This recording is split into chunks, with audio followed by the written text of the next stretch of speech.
Bonjour, je vous présente cet ouvrage de Platon, Ménon.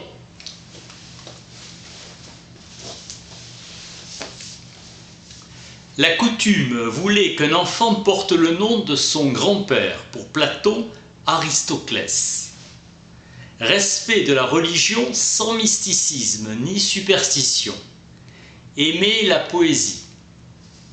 Il rencontra Socrate à 20 ans et s'attacha à la philosophie. Se dévoua à enseigner la vertu à ses concitoyens. Réformant les individus, il voulait procurer le bonheur à la cité. Le désir de s'instruire le poussa à voyager. En voyant l'Égypte, il comprit que les hommes peuvent être heureux en demeurant attachés à une forme immuable de vie. Pas besoin de création nouvelle.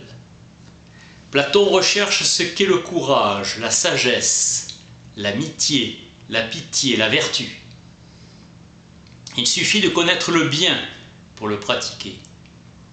La vertu est science, le vice ignorance. La vertu consiste à ressembler au Dieu. Le bien est le but suprême à toute existence. Son originalité est la théorie des idées.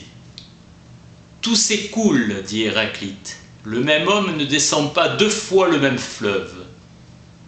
Les êtres sont en perpétuel devenir. L'âme est éternelle.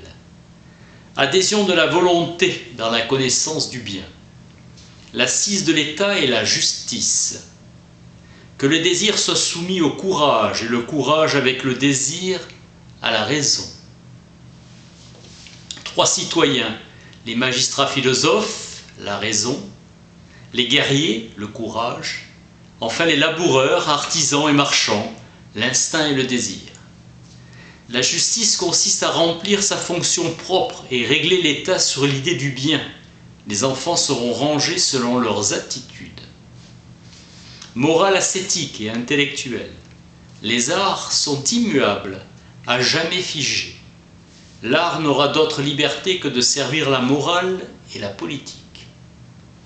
Son disciple Aristote a rejeté les idées. L'homme, pour Platon, doit tendre à rendre à son âme l'état de pureté. La vie est une préparation à la mort. Ces pensées ont été incorporées dans la philosophie chrétienne.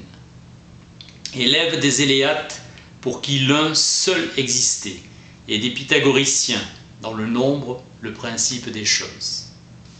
Le Ménon est une conversation avec Socrate. La parole était toute puissante en ce siècle, critère des maîtres de rhétorique, les sophistes. Les vieux Athéniens les regardaient comme des détracteurs, des corrupteurs. Thémistocle et Périclès n'avaient pu transmettre leur talent à leurs fils. Était-il possible d'enseigner la vertu politique ? La question se pose dans le Ménon. Recherche d'une définition de la vertu. La vertu consiste à bien administrer les affaires de sa patrie.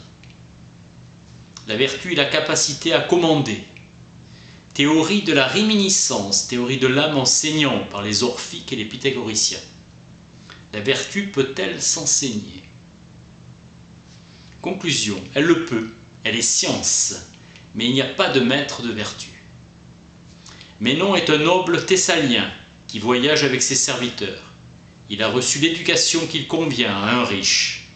Selon Xénophon, Ménon voulait accroître ses richesses et commander pour gagner davantage et être honoré. Platon a pris Ménon pour contredire Xénophon, jalousie déguisée. Anytos entre en scène à la fin et était un amant d'Alcibiade, enrichi par le métier de tanneur et membre influent du Parti démocrate. Gorgias a enseigné à Ménon, communiquant l'habitude de répondre avec une magnifique assurance à quiconque vous pose une question. Il a une réponse pour tout le monde. Socrate répond à Ménon qui lui demande si on peut enseigner la vertu, qu'il ne sait même pas ce que c'est. Même mieux, il ne connaît personne qui sache ce qu'est la vertu. Gorgias et Ménon ont évoqué la vertu. Gorgias le sait. Chacun a sa vertu. Socrate en demandait qu'une, et non un essaim de vertu. Administrer sagement et justement par la justice et la sagesse, évoque Socrate. Tous les hommes sont vertueux de la même manière. Socrate démontre la vertu est unique et non pas comme dit Gorgias multiple. Capacité de commander avec justice et non injustement. La justice est une vertu.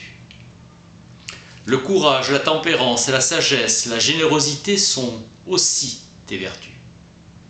Socrate précise, nous cherchons la vertu unique et générale et non une pluralité. Qu'y a-t-il de commun à ces vertus? Les convenances de la conversation, fonder sa réponse et répondre à la vérité.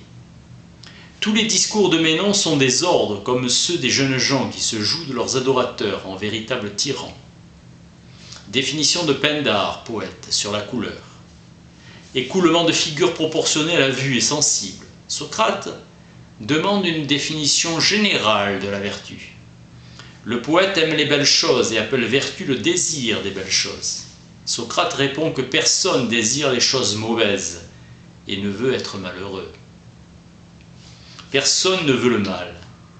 Le vouloir est commun à tout le monde et nul homme est meilleur qu'un autre. La vertu est le pouvoir de se procurer le bien, santé, richesse. Ménon ajoute l'or, l'argent et les charges dans la cité. Si l'acquisition est injuste, demande Socrate à l'hôte du grand roi, est-ce toujours une vertu? Un vice? Donc, doit se joindre la justice, la tempérance et autres parties de la vertu.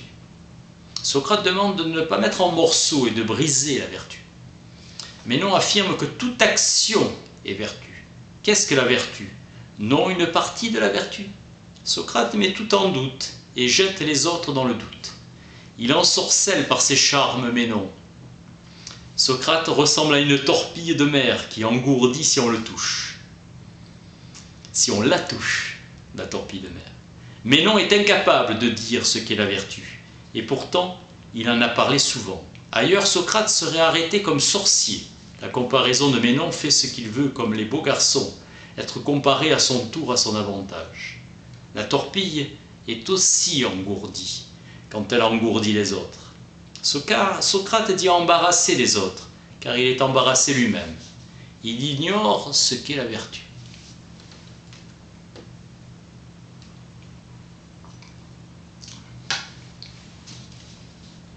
Ménon le savait avant, mais maintenant, il ne le sait plus.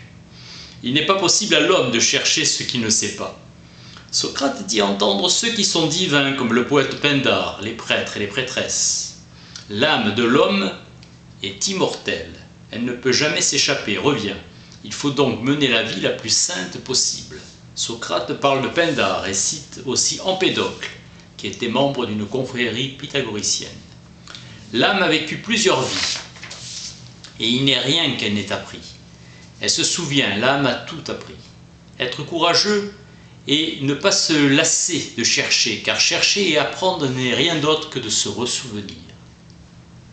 Apprendre, c'est se ressouvenir. Il n'y a pas d'enseignement, mais des réminiscences. Socrate cherchait et apprendre une chose qu'on pense savoir, quoique l'on ne sait pas avant d'être dans l'embarras et se rendre compte de son ignorance et d'avoir senti le désir de savoir. Démonstration avec l'esclave et les carrés. En l'interrogeant, il cherche sans que j'enseigne rien. Celui qui ignore une chose, quelle qu'elle soit, a en lui des options vraies sur la chose qu'il ignore. Les opinions surgissent comme en songe. Reprendre tout seul en soi-même une science, c'est se ressouvenir. L'esclave a toujours été savant, et cela dans un autre temps, car l'esclave n'a jamais appris la géométrie. Ses opinions vraies sont réveillées par l'interrogation. Son âme a été savante de tout temps. La vérité des choses existe toujours dans notre âme. Quand on ne sait pas, quand on ne se rappelle pas une chose, il faut se mettre en confiance et la chercher puis à s'en ressouvenir. Il faut chercher ce qu'on ne sait pas pour être meilleur, plus courageux, moins paresseux, que de ne pas chercher ce que nous ne savons pas. Cherchons ensemble ce que peut être la vertu. Ménon ne fait aucun effort pour se commander à lui-même. Nous ne connaissons ni la nature ni les propriétés de la vertu, et Ménon demande encore et toujours si elle peut être enseignée. Socrate cède, si la vertu est une science, elle peut s'enseigner. La vertu est-elle une science? C'est un bien. C'est par la vertu que nous sommes bons, donc utiles, car tout ce qui est bon est utile. Ainsi la vertu est utile. Utile, santé, force, beauté, richesse, mais elles sont parfois nuisibles. Tempérance, justice, courage, facilité à apprendre, magnanimité, rapport à l'âme. Exemple. Le courage, dénué de prudence, c'est une audace. Or, l'audace sans l'intelligence est nuisible à l'homme. Ce que l'on pratique avec intelligence est utile. Tout ce que l'âme entreprend tourne à son bonheur. Si elle se laisse guider par la prudence, c'est malheur, si c'est la folie qui la conduit. La vertu est une qualité dans l'âme et utile, elle ne peut être que raison. Les propriétés de l'âme deviennent utiles quand la raison dirige le reste de l'âme et nuisible quand c'est la folie. Est utile quand l'âme en use et les dirige comme il faut. L'âme raisonnable les dirige bien, la déraisonnable mal. Dans l'homme, tout dépend de l'âme et que l'âme elle-même dépend de la raison, condition indispensable pour qu'elle soit bonne. L'utile et le raisonnable. Conclusion. La vertu et la raison en tout ou partie. L'éducation les rend bons, mais il n'y a point de maître en vertu. Alors, est-ce une science? Anitos les rejoint, il est riche. Citoyen sans arrogance et habile, Socrate lui demande « Quel maître enseigne la vertu ?» Anitos, c'est chez qui envoyer Ménon pour apprendre la vertu? Chez un sophiste. Folie, dit Anitos. Il se gâtera chez ces gens-là. Peste et fléau pour ceux qui les fréquentent. Et il touche un salaire comme le fait Protagoras. Il rend méchant après 40 ans d'exercice et jouissait d'une grande réputation. Les fous sont les jeunes gens qui les payent, les parents qui les confient à l'État et qui ne les chassent point. Anitos ne fréquentera jamais un sophiste. Pourquoi pas toi-même, Socrate? Peut-être, vois-tu juste, répond-il. La vertu est une chose impossible à enseigner, même parfaitement instruit. Thucydide et Périclès ont essayé avec leurs fils de grandes dépenses. Ils auraient aisément trouvé, soit dans ce pays, soit à l'étranger, quelqu'un de rendre leurs enfants vertueux. La vertu ne peut pas s'enseigner. Gorgias ne promet rien de tel, il veut seulement rendre habile à parler. Poème. Des bons tu apprendras le bien, aux méchants tu perdras ta raison. Ni les sophistes ni les gens de bien sont des maîtres de vertu. Pas de maître ni de discipline, et pas susceptible d'être enseigné. Socrate fut instruit par Prodigos. Prodigos. Chercher quelqu'un qui nous rend meilleurs. L'opinion vraie n'est pas un moins bon guide que la science pour la rectitude de l'action. Les deux apprennent à bien agir. La science est plus précieuse que l'opinion vraie, connaissance raisonnée de leur cause. Socrate dit connaître un petit nombre des choses dont celle-ci. La vertu n'est pas un don de nature qu'elle pourrait s'enseigner, si elle était une science, si elle avait des maîtres. L'homme qui possède l'opinion vraie et la science est un bon guide. C'est par l'opinion vraie que les hommes d'État réussissent dans le gouvernement des États. Ils ne diffèrent en rien des prophètes et des devins, génies poétiques.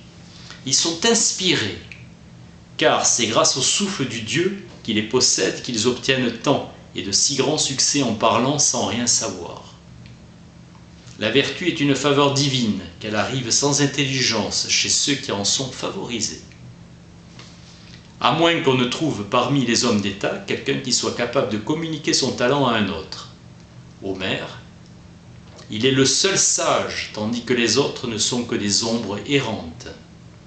Rendre service aux Athéniens de transmettre ce que tu viens d'apprendre.